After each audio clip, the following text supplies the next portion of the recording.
Welcome to another episode of Tuesdays with Jakey. It is Tuesday, November 30th. And oh boy, where does the time go? I feel like a broken record because I opened so many episodes with that lately, but I am reporting and recording live from Yellow Pine, Idaho, in my new home, which has been my home for 2 weeks now. And I'm starting to get it dialed in. As you can see, if you're watching this podcast, you can see my cozy little writing and painting desk behind me with my AC/DC banner hung up. And if you're just listening to it, you just got to imagine.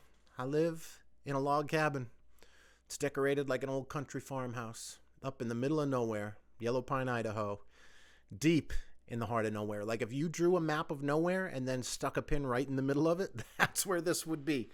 From the biggest city in America, New York City, to the smallest functional town, population 24, including me, for the winter.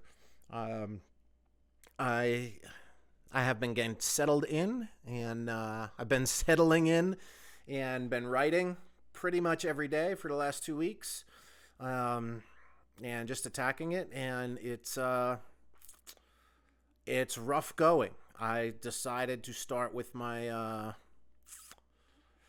going in chronological order for now, and writing about my childhood is tough, no matter how much I've thought about it and meditated on it and run through different scenarios in my head. Trying to write it down and tell it as a story is a unique challenge. What to leave in, what to leave out, and mostly what of all of these things that happened in my childhood, how much of it was my fault and how much of it, how much of it was I a victim? And that's a hard thing to grapple with. Because throughout my life, I've never thought of myself as a victim in any way. But obviously, I didn't ask for a lot of these things that have happened to me to happen. But they did, and I tried to make the best of them. And in the process of making the best with them was to either pretend that it wasn't a big deal, or that if it was a big deal, to somehow rewrite history by making myself a complicit character in this stuff, especially the sexual abuse. And it's been a hard time reliving a lot of that and thinking about it and figuring out how to contextualize it so that it makes sense for a reader, but for myself as well. It's dredging up a lot of unpleasant memories. And I think unpleasant is an understatement. But I'm going to get back on that horse tomorrow. I did a fair bit of writing today and ended up in New York City, about to jump off the roof of a building. Unbeknownst to me, I didn't think I was jumping off. I wasn't. That would come later in life when I try to jump off a building. But this time, when I was 15, I jumped off the roof of a 6-story building and landed in the alley below and broke my back, my lumbar vertebrae, L3 and L4, all the ribs on my left side, periorbital bone, that's the bone under your eyebrow, and fucked myself up pretty good. And I got right to the point where I was about to leap off the side of the building, and the little ding-ding alarm went off for my writing time for the day, and I was like saved by the bell because I didn't really want to get into the whole next step of waking up on the ground and realizing what I had done to myself. Again, that was something I totally did to myself. Talk about, the only victim in that one was me. And I guess probably my parents, who I've scared the hell out of, I guess. Even though we had a strained relationship. Certainly no parent wants to get the call that their 15-year-old son, who they let go unchaperoned in New York City in 1989, had fallen off a roof and ended up in the emergency room in the trauma unit at New York Hospital, Cornell Medical Center. But that's what happened. And that's where I'm at with the writing. And I guess it feels good to have you guys on this podcast, to have somebody that I'm accountable to with my writing, because I'm just up here in solitude. And yeah, there's people around, and I actually had a hang today with 4 couples and me. There's this couple named Chuck and Terry who live about 5 miles outside of town, above the airport. Yes, there's an airport here. There's a big grass field that's a landing strip. They call that an airport. There's a whole network of backcountry airports out here and all over the country, really. There are all these airports that just exist for little single engine planes, for people who fly their own planes to just land in. And there's one up here. It's called the Johnson Creek Airport because it's right along Johnson Creek. And Chuck and Terry live up above the airport. So you ride 5 miles on a dirt road out of town. You make a right and go another 1.5 miles, and you find their house nestled up in the woods. And Terry's great-grandfather had homesteaded some land up here. So when the National Forest Service came and declared all of this area national forest, only people who had actually built homes up to that point were allowed to keep them. And if anyone else had laid claim to land up here, if it wasn't a mining claim, then the National Park Service just annexed it, I guess, through eminent domain. And has saved it for conservation, for wildlife, and for recreation, and for people to come up here and go hunting and camping and fishing and hiking and whatever else they do. And that leads me to a quote that I read in their house. Chuck and Terry, beautiful, beautiful house. And they had a quote up on the wall from Edward Abbey, famous novelist, essayist, and environmentalist himself. Some would say an anarchist. Edward Abbey was very fond of advocating saving the land by whatever means, through whatever means necessary. But there was this quote of his, and I guess it has to do with conservationism, but really it just struck me as a great quote about life. And it's that, here it is. One final paragraph of advice. Do not burn yourselves out. Be as I am, a reluctant enthusiast, a part-time crusader, a half-hearted fanatic. Save the other half of yourselves and your lives for pleasure and adventure. It is not enough to fight for the land. It is even more important to enjoy it while you can, while it's still here. So get out there and hunt and fish and mess around with your friends. Ramble out yonder and explore the forests, climb the mountains, bag the peaks, run the rivers. Breathe deep of that, yet contemplate the precious stillness, the lovely, mysterious, and awesome space.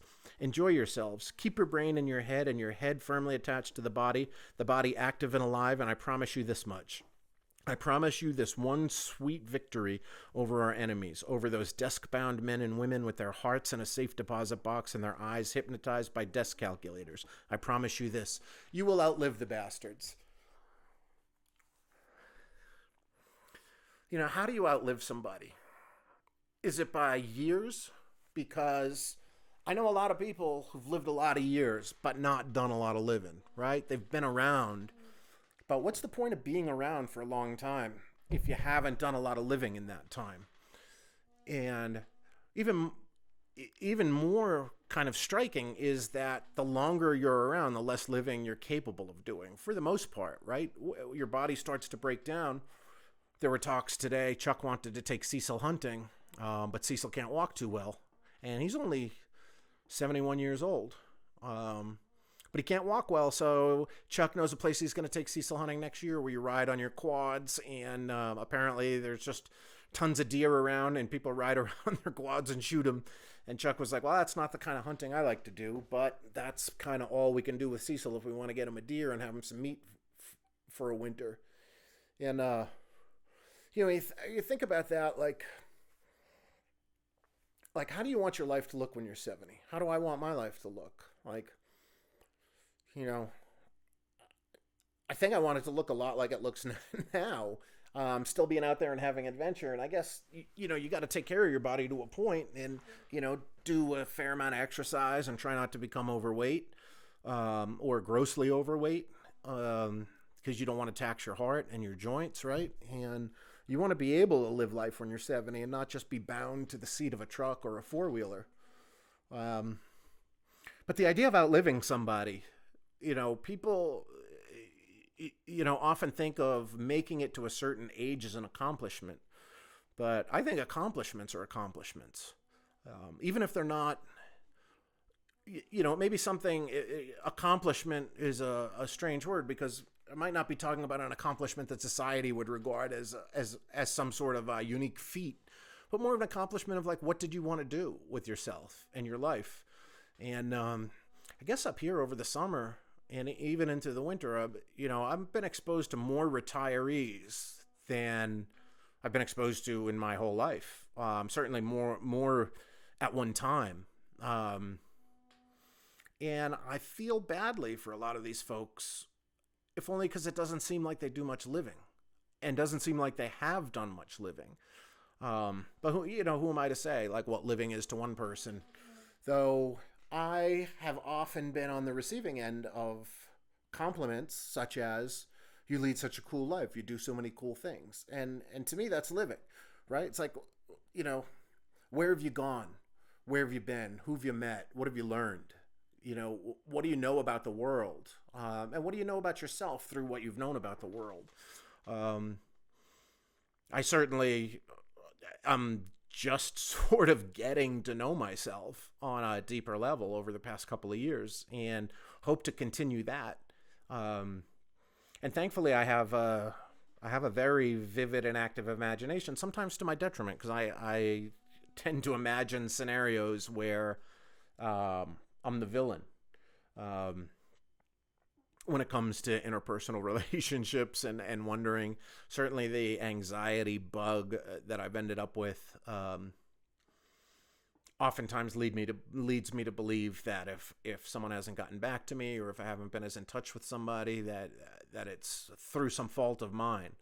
And I'm starting to learn how to undo those things about myself. And I'm certainly I get upset sometimes, that I get frustrated that it's taken me this long to start figuring out how to undo some of these things. But at the same time, I'm gripped with joy when I realize that I'm figuring this shit out at 47 and 48 instead of 67 and 68 or 77 and 78. And, Chuck said something to me today. He was commenting on my big feet. I have big feet. I have size 13 feet. And we were sitting in the house, and I had my legs crossed, so my foot was kind of in the air. And he's like, "Man, you have really big feet." I was like, "Yeah, I do. Size 13. He said, "It's good to have something big down there to grip the earth with." And I was like, well, in the fleeting moments here and there where my feet are actually on the ground, then yeah, it feels good. But usually, I'm living somewhere up in the clouds.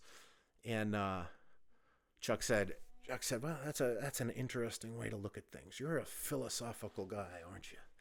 And I was like, well, I do spend a lot of time by myself, and that tends to lead towards introspection and philosophical thinking.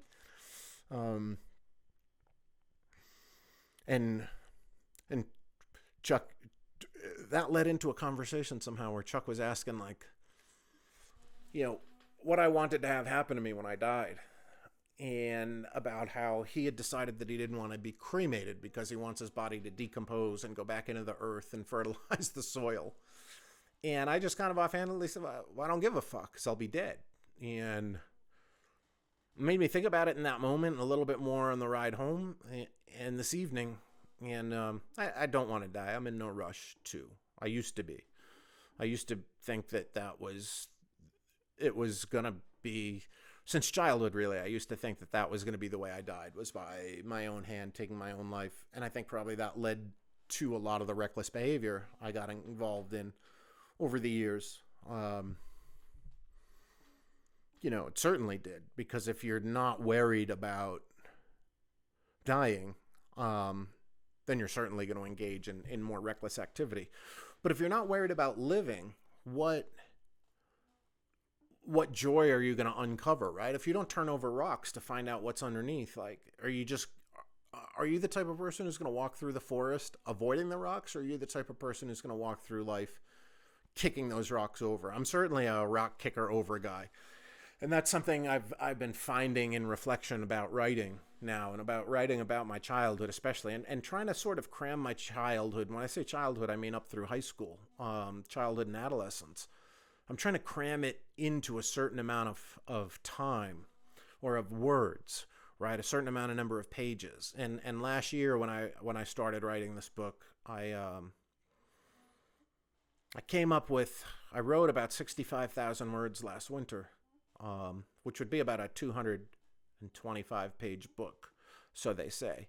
So I did do plenty of writing, but I realized I did so much writing about my earlier years, and I think that was stuff I just needed to get out at that time. But upon reflection and going back and looking at it, I realized, like, this is just too much. Like, nobody needs this much, right? Like, myself, when I read autobiographies, I don't like it when there's too much bogged down in childhood. And it's a delicate balance to strike, because you want to give people enough background information on the subject, this being yourself, or if you're writing a biography about somebody else. But really, like, my interest in my own life and most other people's lives is kind of like, well, when did you start becoming you, right? And certainly you started becoming you at the point of conception. You know, your DNA started to take shape, and there's obviously many discussions and theories and philosophies from psychologists about nurture versus nature and what makes a person a person. And you know, I can't pretend to know that without being more educated on that subject. But certainly, I don't think any psychologist will tell you that, or anthropologist, that it's 100% nurture, right? Like, there's just like, you're born with a set of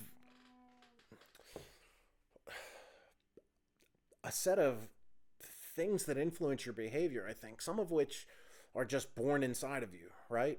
And some of which you're going to be able to figure out and change and adjust and build new habits over the course of your life. But I think, like,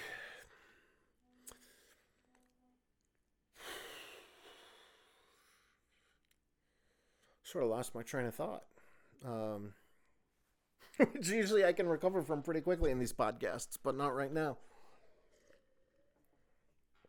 But I'm going to go back to, like, how much living do you want to do? And how much living are you going to do? Right? And how much living can you cram into your life? Right? Like, you need rest. But, you know, too much rest can make you complacent. And I've sort of found myself, just in these past 2 weeks, I'm sort of becoming a bit of a Groundhog Day thing up here. I wake up, I make myself breakfast. If it's Monday or Friday, I have therapy. If it's Friday, I go to work. If it's Sunday, I fucking basically watch football the last few Sundays. And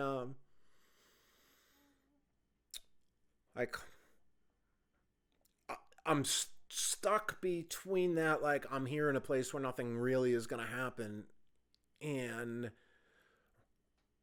realizing, like, sure, it makes for a bit of Groundhog Day because there's nothing really to do besides just go out and go for walks or you know, go for runs, which I unfortunately haven't done any running since I moved into this house.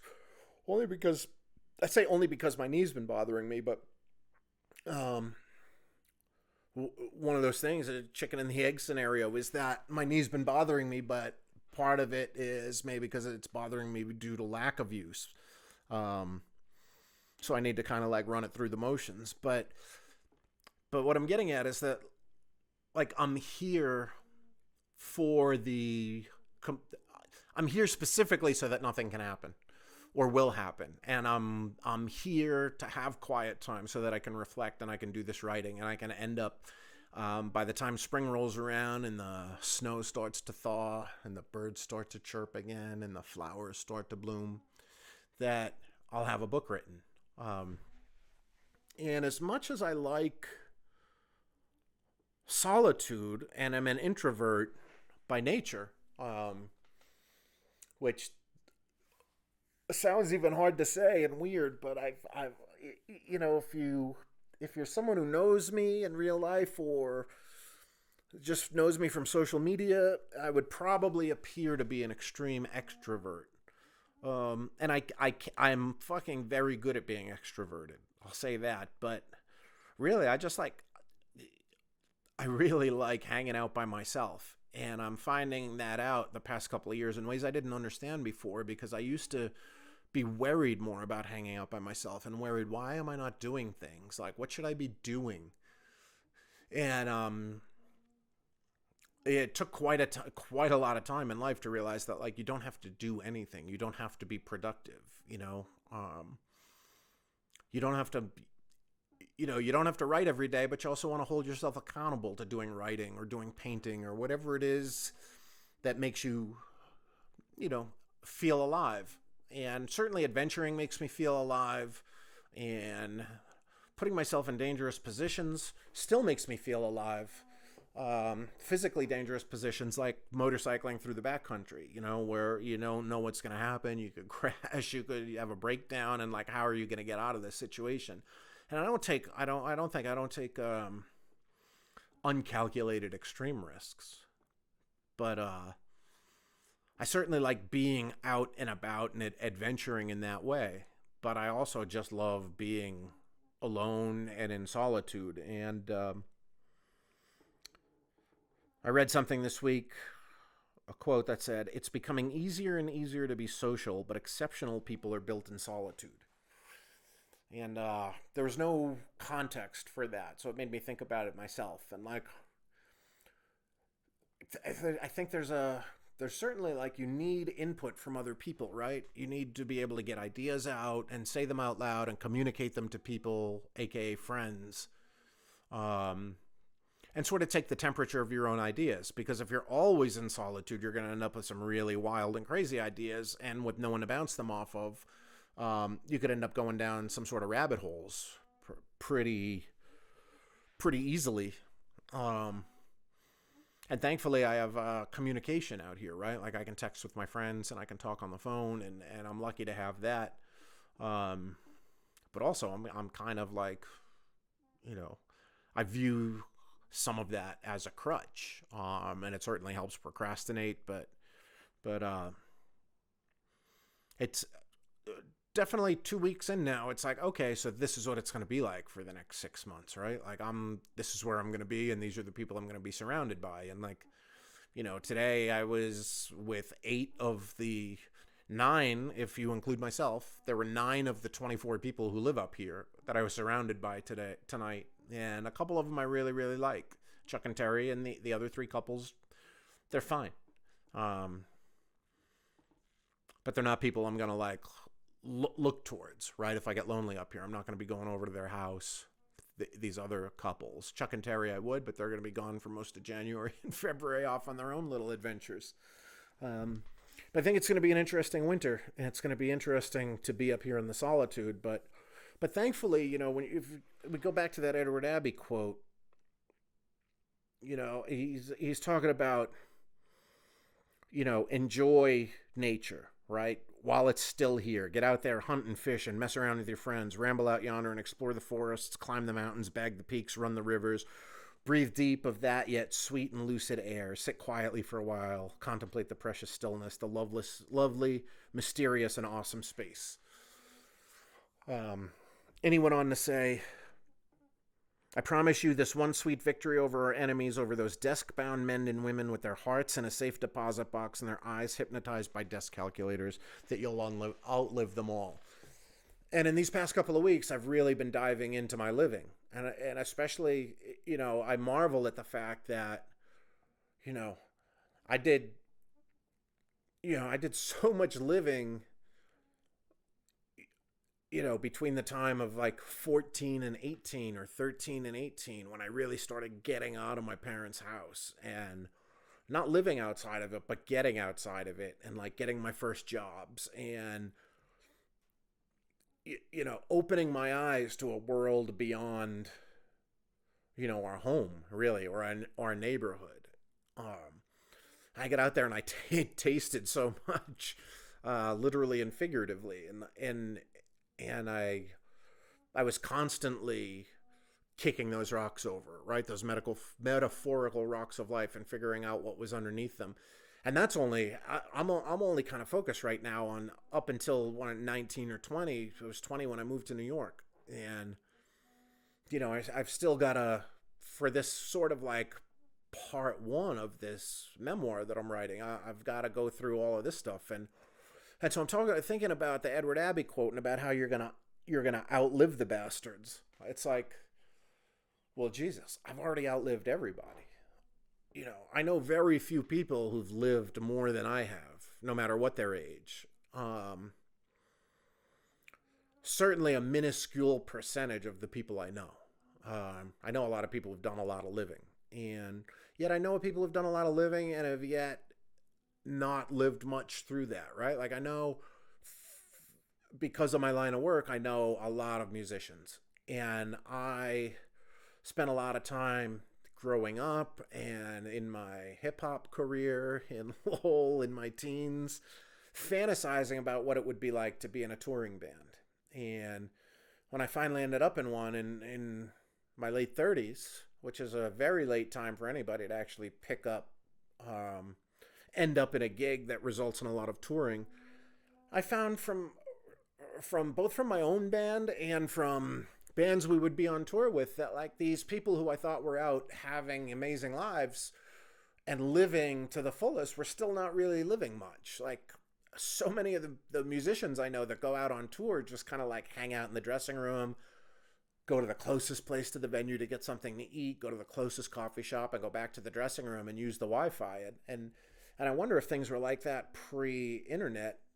You know, in some ways the internet made it easier to tour because you could look up places to go when you get to these small towns or different towns. Not even small towns. Obviously, if you're on tour, you're probably not going to end up in too many small towns. So in tragedy, we would end up in a fair amount of small towns because our booking agent in the UK, when we would book us tours, and we did 7 tours over there while I was in the band, and our booking agent would always give us a day or 2 off, or, you know, at least 1 day a week he would give us off, and we would usually tour over there for 3 weeks. So that would leave me with holes to fill. And I would find small towns for us to go to play in without much help from our agent, but just by asking fans and utilizing connections I had made over the years and just trying to find out, like, what out-of-the-way small town is going to have a venue. And we ended up in some weird places like Middlesbrough, England, Swansea, Wales, Ashton upon Lyne was one. Ashton under Lyne, oddly enough, because it was under the river, and if it's upon the river, I guess it's above the river in the way they name these English towns. But anyway, even when we would go to small towns, I would go out and adventure, and I'd be like, there's got to be a cool church to see. There's got to be I want to walk all the way to the other side of town. If the venue's in the middle of the town, then I'm going to walk to both sides of town. And I find that so many people are sort of like allergic to living. And some of that, I think, is because probably for, you know, thousands and thousands of years, humanity never traveled more than X amount of distance away from their home and their village because everything was on foot, right? And then eventually people figured out how to ride horses, and then steam engines, then internal combustion engines. But there's so many people who still don't get that living done. Are you one of those people? I hope not. Though, as much as I love that people I know can feel like they live vicariously through me, I mean, you can live vicariously through the television too, right? Like, you got to understand that watching a movie about Thailand is not the same as going to Thailand, right? Watching a movie about outer space is not the same as going to outer space, which very few people have gone to outer space, right? Jeff Bezos has not gone to outer space. He went to... The only people who would call where he's been outer space are aliens from real far out of outer space. They would still consider the Earth space, but you know, living is about getting out there and making things happen, right? And you don't have to make anything big happen. Just like, you know, how often do we talk to people? How often do we talk to strangers? I mean, we...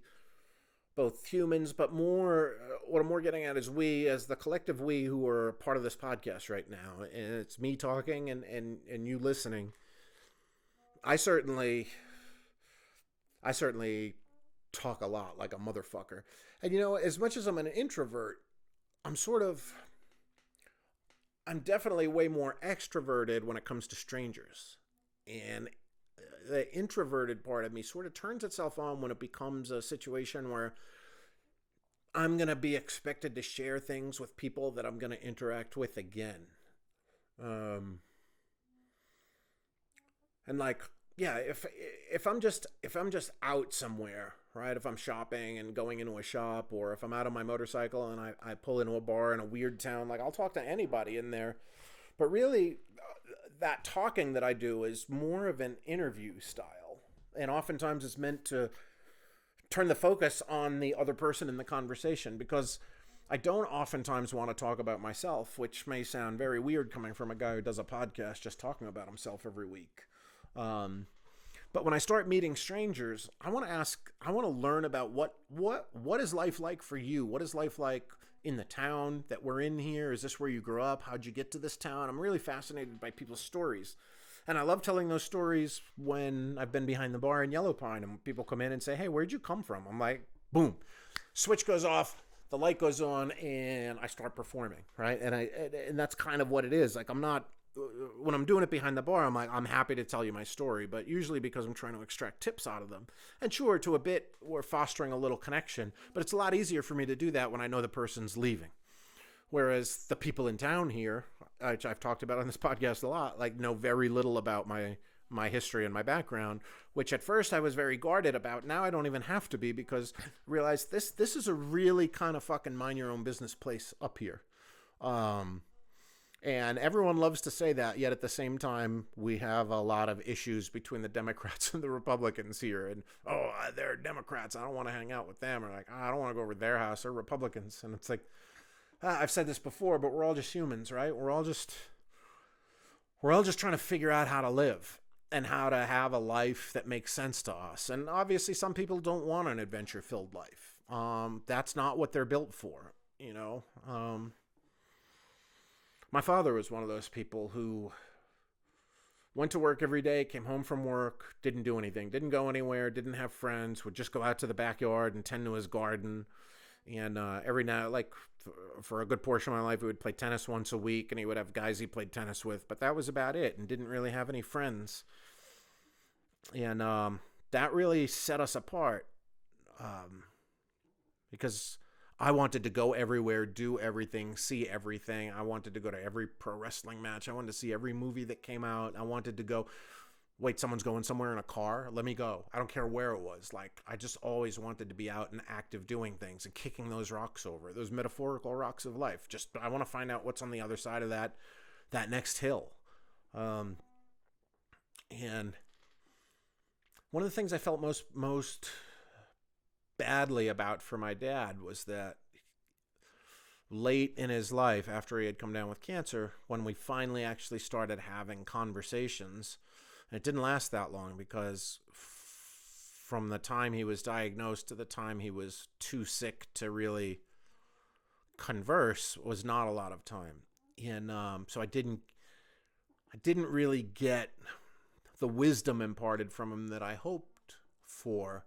But what I did get in a sort of roundabout way was him telling me, he never actually came out and used the words, "I'm proud of you," but you know, he may have actually, but I don't recall that. But he made it clear to me that he respected me. I think more that than was proud of me, and that he respected me for going off and doing things my own way, and told me that he really couldn't understand what I was doing, because when he grew up, the only way out of his situation, growing up very poor in Lowell, was to get an education and get a job, and all he really wanted was to give his kids a better life than he had. Yet it would always strike me as funny that he would talk about Ralph Waldo Emerson and about how important nature was and how important traveling was, and I would get the lip service about how important traveling was, but they never took me anywhere. My parents would go off on trips and leave me with my grandparents. And then so as soon as I was able to like make these things happen on my own, like going to New York City and ending up in the hospital and jumping off that building, like I couldn't get enough of it. I wanted to go further and further. And, I went to California, ended up living in LA for 5 months. And then right from there to New York. I was like, I don't ever want to go back to Lowell. I don't want to ever go back to Boston. I don't want to go back to Chelmsford. I don't want to go back to any of these places. And I was like, I've seen what they have to offer. And I hadn't seen really, really fully experienced Boston, but I always just knew that it was just like New York on training wheels, right? And that to me, it never seemed like a real city. It seemed like a city who lived in the shadow of New York. And certainly I learned that from sports, right? Like the rivals, the Yankee and Red Sox rivalry. It was always like, we hate New York. Why?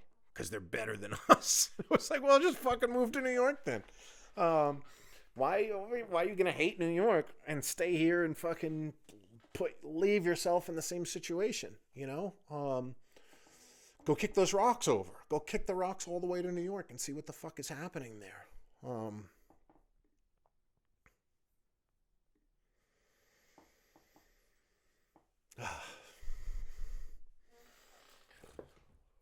It's been a heavy couple weeks, and I think you can hear that. And not even sure what I'm getting at here. To be honest, I didn't want to record this podcast again today. For a couple of reasons. I feel like I don't have anything to say, and I think partly that is because I've been saying so much in my writing. But also there's definitely a morose that's left over from the holiday weekend. I went to the town potluck last week on Thursday. We had a potluck in the community hall, and I went to that. And that was fine. I don't even know what I would have wanted. But holidays are tough. Holidays have been tough for me for as long as I can remember. Literally as long as I can remember, because I didn't like my extended family who we'd had to spend time with on holidays. And then I think when I got to New York, holidays weren't so bad because it was just time off. But the older you get, the more you start to reflect on life and your position in it and where you're at. And I think holidays bring that home for me to a point where I'm like, okay, I have tons of friends. I have an amazing amount of friends. But I don't have anyone around me anymore. I don't have a relationship. Obviously I don't have kids. Right? I don't even have a pet. I'm just kind of like out here on my own. And as wonderful as that sounds sometimes, especially when I have friends telling me how envious they are of me not having any responsibilities, the holidays kind of bring home the fact to me that I really am alone. And it's by choice, and I'm not even trying to like elicit sympathy here. But it's impossible not to look at social media, even though I don't a ton.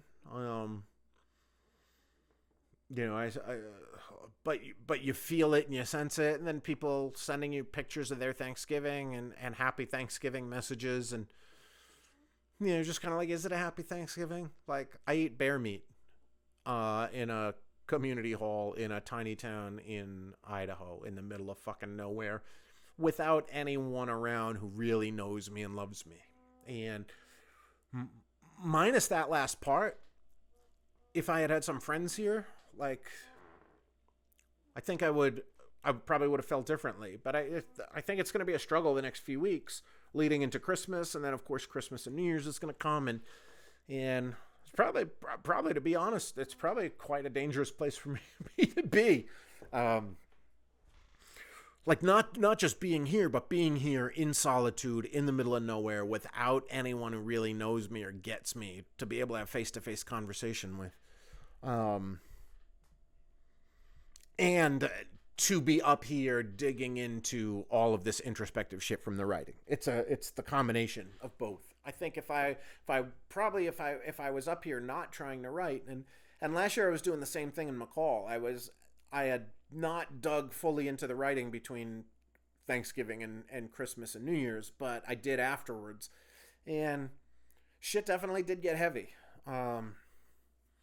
Actually, yeah, I did start writing in December last year, but really the majority of it was January, February, March. But yeah, it's going to be tricky.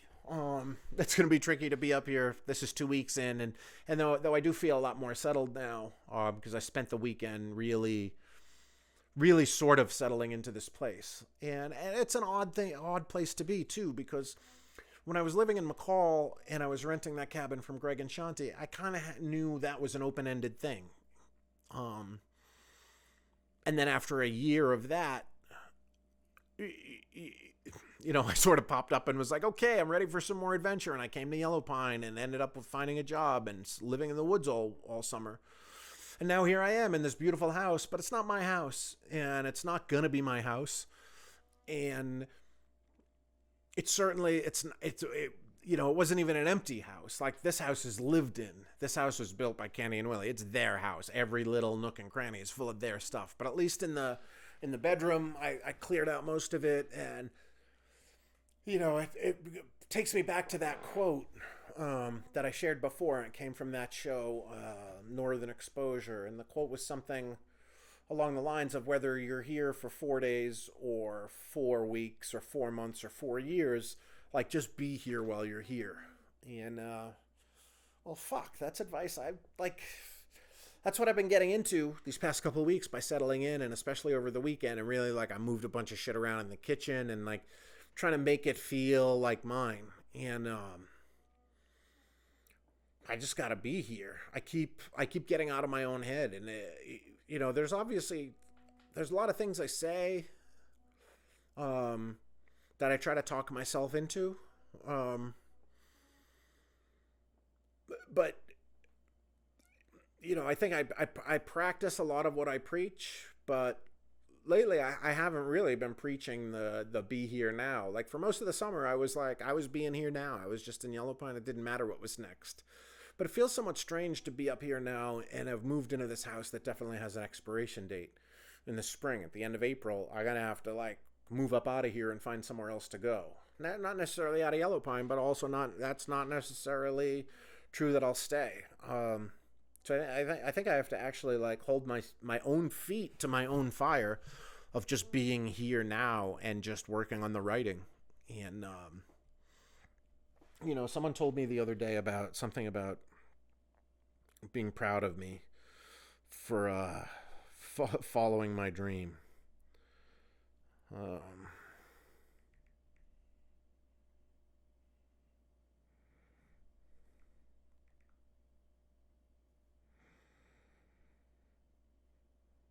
A friend wrote to me, "I was thinking more today, and I want you to know I'm very proud of you, and you should be proud of yourself for being so brave to willingly go to such a vulnerable place to write your book. A lot of people don't complete their dreams because of much less." And yeah, I mean, I get the chance to do this, and I get it, and I think I just haven't been out of my own head for whatever reason for the past couple of weeks, and been more worried than grateful about life. And I've been letting myself worry about, even though I had only gotten here, I was worried about why it didn't feel more like my place yet, and like where I'm living and where I'm at. And not rather than being grateful that I get to be in this house for the winter, and I've talked a lot about the perspective, right? And I've used the perspective shift so many times to calm myself down. And that perspective shift of, you don't have to be here, you get to be here. And that can, not here in Yellow Pine, but just anywhere in life, right? Like, I get to be at this point in my life where I get to write a book, where I have 6 months ahead of me, where I don't really have to work, kind of one day at the tavern, one day a week. And yeah, I just, I'm laughing at myself because I haven't reminded myself of that lately. I've just been sort of living in this stress for the past couple of weeks, of being here and like, all right, what next? What do I do? How do I do this? I mean, how do I write a book? Like, I'm not sure. I mean, I've read a lot about how to do it, and I've talked to friends about how to do it, but the only way to do it is just to write it, right? Obviously, you just got to sit down and write every day, and I've been doing a pretty good job of that. And I'm going to do it again tomorrow, and I'm going to do it the next day, and each day it's like, sometimes I feel like, it's like a rusted, junked out car that's in a backyard, which we have plenty of those up here in Yellow Pine. And every day of writing is like, creaking an old joint and putting some WD-40 in there and shaking the rust off and getting back into it. But something I've struggled with my whole life, which I'm struggling with here too, and I really started struggling with a lot when I moved to New York, was just not knowing how to live. Like, what are you supposed to do when you wake up? I still struggle with that. I'm like, nowadays, I wake up, I meditate, then I get up. I brush my teeth. Usually I make myself some coffee, read for a little while, check my phone. But I just don't, I always feel like I should be doing something. And I feel like there's people living behind closed doors. And by that, I mean everybody who has got it figured out. And they have routines, which sometimes I struggle to get into. But I'm like, sometimes I just sit frozen because I don't know. I don't understand, like, what is life if you're not working and producing, right? That's what I mean. Like, if you're not going to work, what are you getting up to do? And I think that's a lot of that's going to conditioning from society, especially from a capitalist society. And I've gotten good, over the past couple of years of not stressing about that a lot and just being like, you just hang out, man. Like, you don't have to do anything. But for the past few weeks, it's been hanging over my head that, like, you got to write. The past 2 weeks, especially. But when I think about it, like, I've only been here 2 weeks. Like, I've been up here 2.5 weeks since I got back from Vegas, and actually, like, in this house. And okay, this is where I'm living. But Candy and Willie were here for 4 days, so really, it's 2 weeks as of today. And this house has been my own, and that's a blip, right? That's just a blink of an eye. And I've already got it dialed up and feeling pretty good and feeling like my home. But I still get up in the morning and I still I still struggle with that on a pretty constant basis. Like, what am I supposed to do? Like, just with myself. And, how much meditation can you do, and how much reading can you do? And writing and painting. And I did some more painting this week too. So I'm not necessarily down. I wouldn't even say I'm morose. It just sort of been feeling a little floaty. And I think delving deep into this childhood stuff is definitely affecting me in ways that I haven't figured out yet, and talked a bit with my therapist this morning about. And here I am talking about it again on podcast therapy. I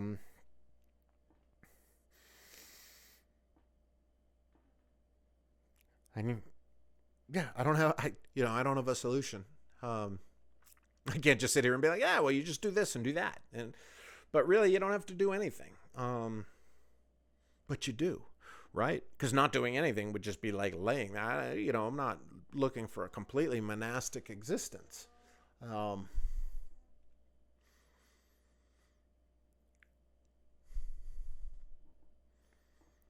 But yeah, it's grass is always greener, right? Because when I was back in New York and seeing friends and traipsing around, and then I came back here for a couple of weeks, then I went to Las Vegas to see the Stones, and then I'm like, all right, well, during that whole time I was like, man, I can't wait to get back to Idaho and just be. And now I'm in Idaho just being, and I'm like, well, what am I doing?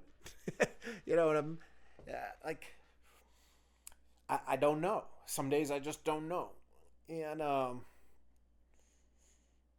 gotta remind myself that, like, you don't need to know, and that there's no right or wrong. Well, there's certainly a lot of wrongs. And there's definitely a lot of rights too, right? But I'm getting at that there's, like, no right or wrong thing to do with yourself in a day, as long as it's not hurting anybody else or hurting yourself. Anything you do outside of that is right. Correct, I mean. And as long as I write every day, like, what really does it matter what else I do with the day? But yeah, it's definitely, I think there must exist in all of us a difference between the life we want to have and the life we give ourselves every day through our actions. And I'm no different than that. And, like, I guess in some ways it's probably wise and smart to sit back and reflect sometimes, and reflect about living and who you're going to outlive and who you've already outlived. And I've certainly, I've done more than my fair share of living, and I'm figuring that out just by trying to compact childhood into something that's not a 300-page book. And when I say that, there's two ways to look at that. Like, certainly I could write a 5,000-page book about my childhood if I just wanted to expound about all my little feelings and everything. But really, I'm trying to keep this succinct just in terms of what happened and try to keep it to the things that I feel like a reader would be more interested in hearing to shape, to sort of set up the character who they're going to be reading about for the next few hundred pages, right? And so it's easy enough for me to sit back and be like, well, yeah, I've fucking lived. And had I not lived past that trip to Las Vegas in October 2019, where my intent was not to live past that, like, the only thing I regretted when I was there was not having written this book. When I was in the hotel room and actively trying to kill myself day after day, the only thing that haunted me was having not written this book. There was no like, I always wanted to go here and I always wanted to go there. Like, are there more places I want to travel to in the world? Absolutely. Because I just haven't been everywhere. And I eventually would love to see everywhere, though I know I never will, right? But there's a few places I'd like to go back to. Certainly there's countries I'd like to go back to, but there's even places inside of those countries I'd like to go back to. But really, I want to, when it comes to travel, I want to explore more places and different places that I haven't been to, different locations, not just countries. Obviously, there's countries I want to go to, but I want to go back and seek out new things when I go to these places for the most part.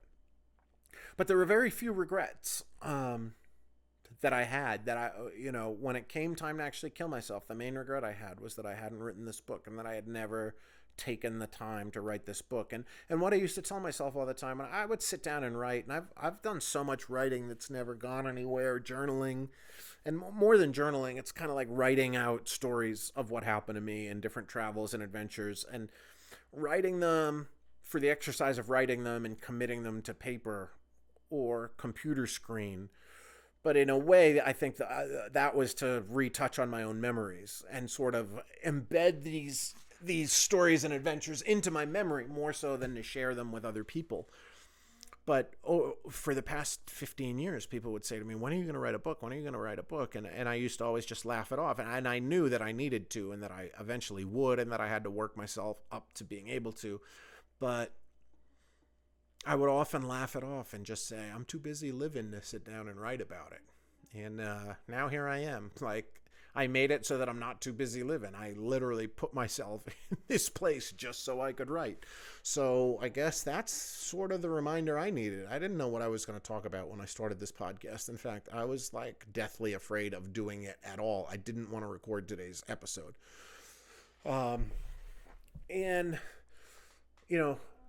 maybe next week I'll come up with a plan for it. Because part of why I didn't want to record this is because I still wonder if people are out there listening. I know they are. I see the stats, right? I hear from people.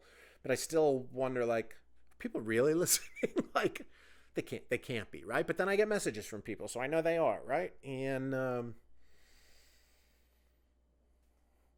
but I feel like I'm not saying anything some weeks, like this week, but also I feel like then I get messages from people saying, I love what you're sharing and the way you just talk and be open and vulnerable. And is it helpful for people to hear a guy by himself grappling with his insecurities and anxiety and oftentimes coming out on top, more often than not, actually? I guess it is, because people keep tuning in and they keep checking it out. And people keep sending me mail, which I love. So I'm going to remind you again, if you haven't sent me some mail, send me some mail, because I'll send back. But I can't send you mail back if I don't get mail first. I mean, I could. Just text me your address. 917-443-7615. That's my phone number. Once again, send me a message if you like this podcast, if you don't like this podcast. If you want advice, send me a message to my phone. I'm here to answer advice questions. But yeah, send me some mail. P.O. Box 113, Yellow Pine, Idaho. Zip code 83677. You know what I got in the mail this week?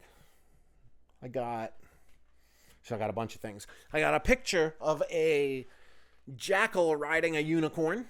I got a few cards that were really nice. I got a bunch of, if you're familiar with the old music club, Coney Island High, my friend Lindsay, who was one of the owners, sent me a bunch of stuff from there this week.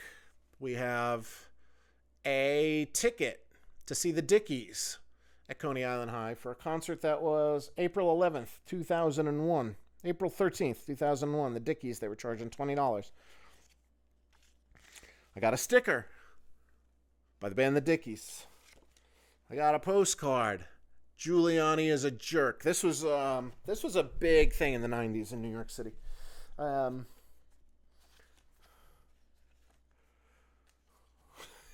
Don't blame me. I voted for the other guy.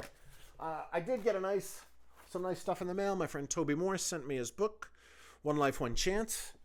It's a great little kid's book, and there's a picture of me in it. Well, a drawing of me. They're very crude drawings, but here, there it is. That's me, Jimmy Gestapo, right over my shoulder. There's Isaac. My drawing is just a dude with pink hair and a big smile. But yeah, I feel like I'm going to keep begging for mail because the mail truck comes here 3 days a week, and it's just physical reminders that somebody's thinking of you are way too rare nowadays. And I'm a postcard fiend. I have been for most of my life. I love sending postcards to people, love sending letters to friends. And I love getting it too. So if you're digging on this podcast and you feel like it's enriching your life in any way, well, let me know. You can let me know via text or via social media. But really, let me know via P.O. Box 113, Yellow Pine, Idaho, 83677. You know what I got this week? My favorite thing I got this week? I actually got it on Friday. And that was a package of meat from my good friends at Speakeasy Meats. Do you like meat? Do you like having meat in your mouth? Do you like smoked meat? Do you wish you could smoke meat? Do you wish you could brine meat? Do you wish you understood what brining meat means? Do you wish you could marinate? Come up with a good marinade? Most people can't, and I'm willing to bet that you're one of those people who can't. So if you want to be putting delicious, tasty meat in your mouth in the comfort of your own home, you can do that with the help of Adam Bauer's Speakeasy Meat Company by going to speakeasymeats.com and using the discount code Jakey to get, I think it's 80% off, right? Is that right, Adam? I think you get 80% off your first order and 75% off every order after that. To find out exactly how much the discount is, you'll have to go to speakeasymeats.com. But he sent me a huge package of frozen meat. He sent monstrami pork, monstrami brisket, which is like pastrami, but there's two ways of curing pastrami and brining it and to get two different kind of flavors. There's Montreal style brisket and there's pastrami, which is the New York Jew brisket. And he came up with monstrami, and it's fucking delicious. And he sent me some curried chicken thighs and some pork chops. And I think that's it. They're in the freezer right now, but I'm going to bust them open. I didn't eat them yet because I was still eating leftover bear meat from Thanksgiving. And I think you'll get a kick out of this for my Thanksgiving potluck. I was going to make a bolognese, and then I realized, like, that's bolognese for Christmas. When I make a big pot of bolognese, and it's going to cost me a lot of money because I got to buy meat for it. Got to buy ground beef and ground pork. I was like, I don't want to make a dish that's going to be $25 worth of ingredients and bring it down to this potluck and have everybody eat it. Because $25 is a lot of money to me at this point in my life. So I just made this chickpea and veggie sort of curry. I just kind of winged it. I like to do this spiced turmeric chickpea curry dish, but I was out of turmeric, so I just winged it, and I chopped up some onions and carrots and ginger and celery, and then I heated that up in oil for a while until it got really still sort of smell really good. It was really aromatic, and then I put in a bunch of chickpeas and red pepper flakes and coconut milk, and then I just started adding a bunch of other veggies, and came out pretty damn good for just totally winging it. I'm like, man, I gotta say, cooking is fucking easy. My whole life, I had no fucking idea how to cook. I literally thought it was a magic trick. It's from growing up in a household where there was no cooking being done. Which seems odd, but it was true. By the time I came along, my mother was over it, and I would either eat stuff out of a package like cereal or like cold cuts and slap sandwiches and bread together when I got home from school, or mom would bring me food home from the fucking hospital cafeteria that I would reheat in the microwave the next day for an after school lunch or dinner. But that was, that never bothered me growing up. I didn't care, and I thought one of the things I thought about being successful was being able to eat out all the time, right? So then when I moved to New York and could afford to eat out all the time, which was pretty much from the jump, and I wasn't eating out at nice restaurants all the time, but I was eating slices of pizza or a bacon, egg, and cheese for $2 in the morning. And to be honest, ingredients cost so much in New York that even once I did start to cook, oftentimes I would be like, I just went to the grocery store and spent $40 to put this dish together, and I could have gotten an amazing version of that dish for $15 at a restaurant. And it still took me a while to understand the joy of just cooking and making your own food, and obviously making it for other people and sharing it. And there's no greater way to express love, right? Just love for your friends and love for life than cooking yourself a meal. And I get that now. And I sort of laugh to myself now when I find myself cooking, that how easy it is. And like how, like, it's really hard to fuck something up and make it unedible. I almost did that last week when I turned over my pepper grinder and I realized that something cracked in it, and it was just not really a pepper mill. It was just the Trader Joe's, one of those plastic ones, and a bunch of peppercorns fell in my dish. And when I finished, I was like, well, how bad could that be? And then I finished it and I ate some for myself, and I bit into a whole peppercorn, and I was like, oh, wow, that's too much. So then I actually went through that whole dish of curry. It was big. I made it in a 6-quart Dutch oven pot. And it was almost full to the brim because I just used all the veggies I had around. And I spent maybe an hour picking the whole peppercorns out. But the beauty of what I did with this dish was I specifically brought it to the potluck because I was like, this is enough to feed me for like the next 5 days. And I ate the rest of it this morning, actually. So that's what, Thursday, Friday, 5 days, right? Thursday, Friday, Saturday, Sunday, Monday. Yeah. It did feed me for 5 days, but the whole idea of putting together a vegetarian curry in a town like this for Thanksgiving was like, this allows me to show up at Thanksgiving meal, at the Thanksgiving potluck, without coming empty-handed, even though everybody told me it was fine to come empty-handed. But this was my way of showing up with a dish that I knew nobody would want to eat, that I'd get to take home for myself and feed myself. And how did I know nobody would want to eat it? Well, because they all asked what it was, and I said it's a vegetarian curry. And those are two words that don't sit well with most people up here. A, vegetarian. The only vegetarian who lives in this town really is Loren. And the word curry totally freaks them out. I don't think the only ethnic food I think they're interested in for the most part is Italian. And when you say Italian, they just mean spaghetti and meatballs. I don't think they fully understand what Italian food can really be. So I guess eventually one of these days, you know what I'll do? I'm going to make a huge bolognese and make it like a special on a Friday at the tavern. And it's like, you guys want to eat my bolognese? You fucking pay for it. You know what I mean? Which seems a little fucked up because everybody's been so nice and sweet and generous with me. But it's not like fucked up would have been showing up at the potluck without anything, right? Like, I brought food, not my fault you guys don't want to eat it. Had you fucking taken a spoonful and put it on your plate and tasted it, I bet you would have fucking loved it because it was fucking delicious. And I guess one of the things I'm really looking forward to doing is more cooking, which I didn't really do the first couple of weeks up here either. I think I was just a little frozen. I think that's what it's come. That's sort of it. It's like sometimes I expect myself to be able to overcome transitions. It's much like the way I ride my motorcycle, right? If the terrain changes from one kind of terrain to another, I don't typically slow down. Sometimes I even speed up, which caused a crash last summer when I hit that big patch of silt. But I think I hold myself and my living to that standard too, in that when things change and situations change, like, I think it's important for us to give ourselves the grace of adjusting to these situations. And I think I got up here, and every day for the last 2 weeks, I was waking up like, all right, I got to like start writing today, and I got to write my whole book today. And I did manage to like pull the reins back in on that. And I was just kind of like writing every day for at least 2 hours, or most days for at least 2 hours, sometimes 3.5 I got up to, with the idea of like, I want to get to 4 hours of writing every day. But that's tough for a couple of reasons. Like, that's a lot of fucking mental energy being expended. Not just mental energy in deciding what to write, but just thinking about everything that went on during that time and putting yourself back in different places in your history and how it relates to you. I'm sure writing fiction would be just as hard in its own ways, but writing a memoir type of thing, that's taxing, man. That's taxing. Even when I do it for 2 hours, it's taxing.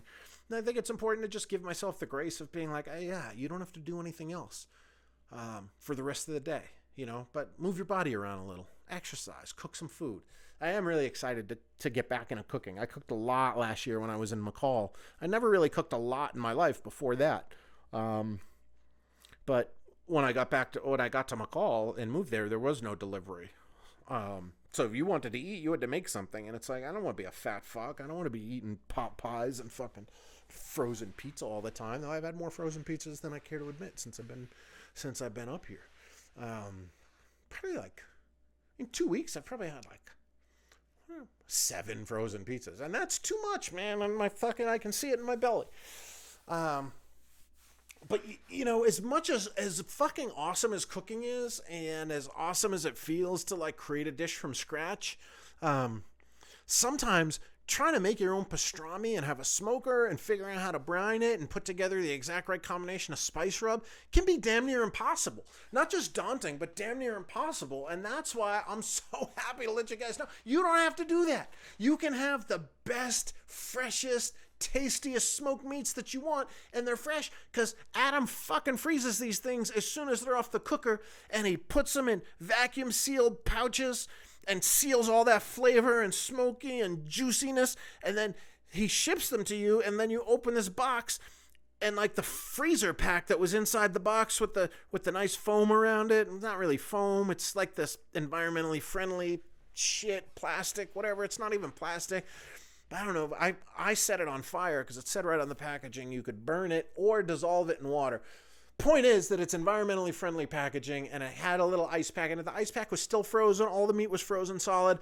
Then you take it out of the box, you put it in your freezer, and then when you're ready, you just thaw it out. You don't even have to thaw it out the night before. You want to know how to thaw something? Just like put the little plunger down in your sink and fill your sink with hot water, just as hot as your sink gets. That's all how hot it needs to be. Fill that shit up and put your frozen meat pouch in there, and that shit thaws it like you can have it ready in an hour. And then you just take it out of the vacuum sealed bag that speakeasymeats.com sends it in. And dude, you just cut that bag open, you take it out, you wrap it in tin foil, you put it in the oven for 10 to 15 minutes. Depending on how much meat you got, you wrap it in tin foil to keep those juice and smoke flavor in. Take it out of the oven, open that tin foil, and it's going to be some of the most luscious meat you've ever had on the end of your tongue. And the only way you're going to get that and an amazing discount is by going to speakeasymeats.com using the discount code Jakey. Do yourself a favor. Christmas is coming. You don't know what to buy, people? Buy one of my goddamn coloring books by going to rocksoff.bigcartel.com.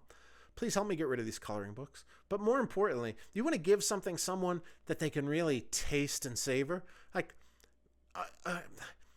you wouldn't be too far off track to say that my coloring book is tasteless. I like to say it's the world's most dangerous coloring book. But it's not going to be for everybody on your Christmas gift list. And I understand that, Not everybody is so open with their thought processes, as I'm sure you listeners are. And of course I am. But you know what? There's nobody, unless they're a vegetarian or a vegan, in which case do not get them anything from Speakeasy Meats. That you're just going to start, you want to start a fight at Christmas? Buy your vegan cousin, buy her some fucking monstrami brisket. Like, no, don't do that. I'm saying don't do that.